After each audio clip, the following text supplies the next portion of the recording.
That which withholdeth more than is meet, more than it should, is the state of mind which is stingy with God, man, and itself, thereby robbing and impoverishing itself.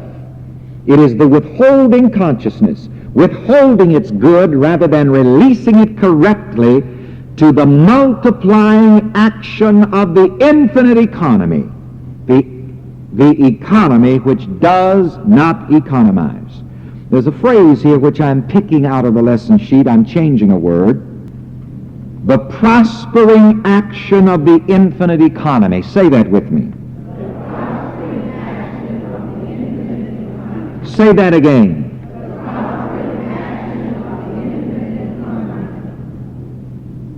I want you to understand that there is prospering action happening in your life. Whenever you give, whenever you enjoy, whenever you praise. And this business of giving is so great, it's much more than just giving money to the church, or money to good causes, or even money to Reverend Ike, as good as that is. There's so much more to giving. And you are to release your good to the prospering action of the infinite economy. And how do I correctly release my good so that it is multiplied back to me? There are a number of ways here on the lesson sheet. One way is by giving myself away. Say that. By giving myself away. And by giving myself away, I mean by circulating my good. Whenever you give a smile, you're giving yourself away. So say, when I give a smile, I'm giving myself away.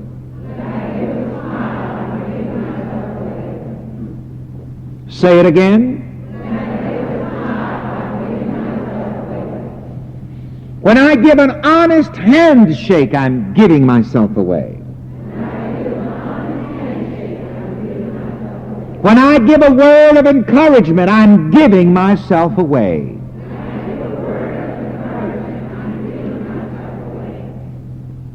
You see, because all of this comes back to you. Every smile that you ever give will come back to you. And you'd be surprised how many times you give without knowing it. And sometimes, you got to be sure what kind of gifts you're giving. You're always giving gifts. You are a giver and you can't help it. Even if you don't want to give, you have to. If you want another breath, you have to give away the one you've got. You can't have another breath until you give away the one you've got. How many of you want to come up here and demonstrate that? Huh? How many of you want to come up here and try to get another breath without giving away the one you've got? Huh? You want to come up here and hold on to the breath you've got? Be sure your insurance is paid up, because I don't bury dead bodies. This is not a funeral church. In parenthesis. Now, I don't get excited when you pass on. And don't get excited when I go. It's my business.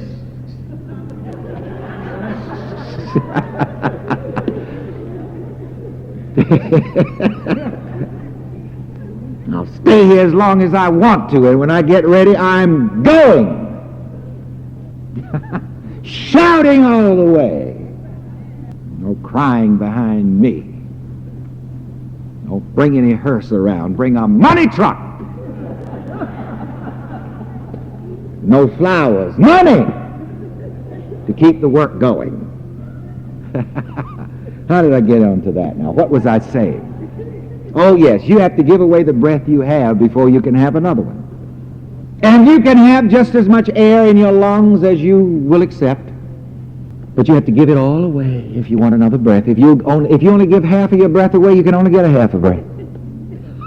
Isn't that interesting? All of life is giving and receiving. Say that with me. All of life is giving and receiving. So you're always giving. You go to work, you're giving. You're giving something to the people.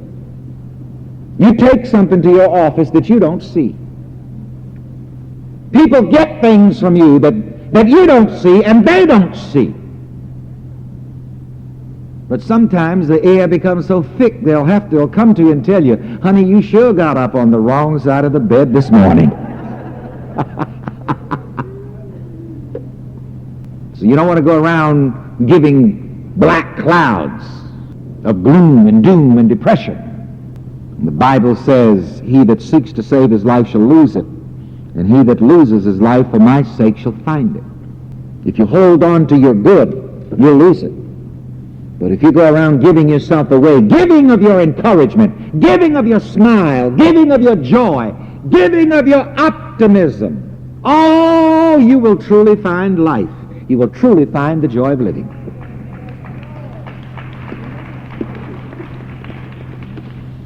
One of my associate ministers in South Carolina, he is quite a character. Some of you here know him, you've seen him, and you know who I'm talking about. But when I first met him, he was such a happy person.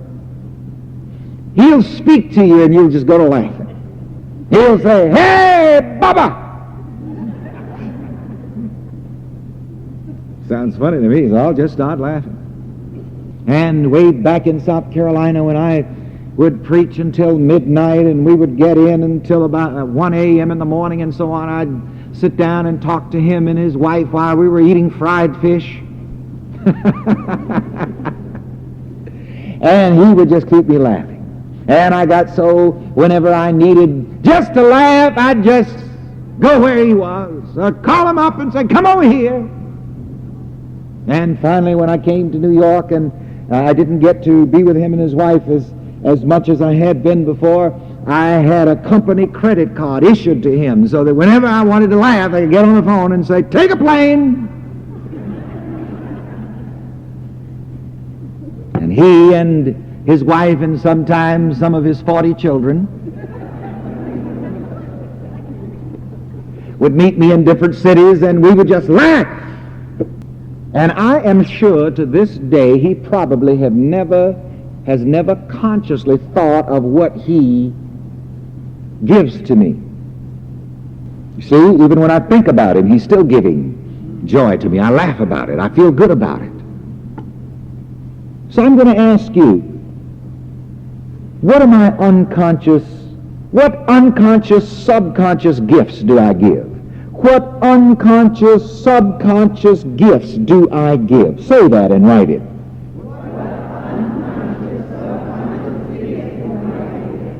See, what do I give to the atmosphere? Say that. What do I give to my environment? Ask yourself that when you go to school. Ask yourself that when you go to work. Ask yourself that when you come to church. Ask yourself that when you go into the store. Ask yourself that when you go into the bank. And many times the reason one person may get a loan at the bank and the next person will not get a loan is because you don't give the right thing. You know, many times somebody will just like you and they don't know why. And they'll do things for you and they don't know why. They just like you. You're always giving something to your environment. You're always giving something to your atmosphere. And if you give love and joy and confidence, as you know, there's some of those people, it's just a wonderful experience to be around them. Is that right? And then there are those people who, like is said in the Wiz, are real downers. And I do not hang around downers. Don't be a downer. Say that. Say it again. Don't be a downer. As a matter of fact, the Bible tells us, when men are cast down, you shall say, there is lifting up. You see, this is a gift that we should always be giving, the gift of lifting up. You should be giving that all the time. When I hear about somebody that's having a problem, or something negative may have happened, or some negative report about somebody, immediately in my mind I begin to lift that person up. When men are cast down, you shall say, there's lifting up.